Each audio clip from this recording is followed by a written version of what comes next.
masyarakat.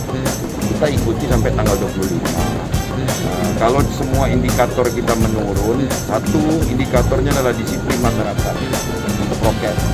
Kedua, jumlah terpapar menurun. Itu mudah-mudahan di tanggal 26-nya Sumatera Selatan mendapatkan relaksasi atau kelonggaran dalam berkegiatan.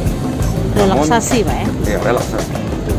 Namun tetap dengan prokes yang sangat disiplin. Batasan untuk yang darurat kan, yang tadinya darurat, itu di mall sampai jam 15 setelah tanggal 26 kan. Kalau lapak-lapak, jualan-jualan seperti tukang cukur rambut misalnya dan lainnya, pengunjung 50% itu UMKM. Nah ini kita sebenarnya bukan darurat. Jadi saya tegaskan, Sumatera Selatan ini bukan PPKM darurat yang 3 Juli kemarin. Kita ini diperketat.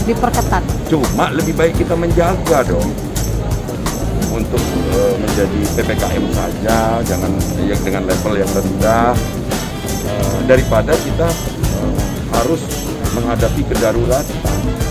Jangan sampai, dan kita berdoa, kita berbuat dalam kedisiplinan yang teguh, yang esensinya dalam memproteksi diri dan memproteksi orang lain.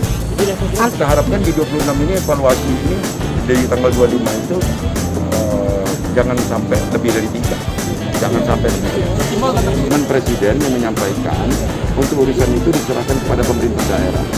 Nah, pemerintah daerah di sini kan ada 2, pemerintah provinsi dan kota dan kabupaten.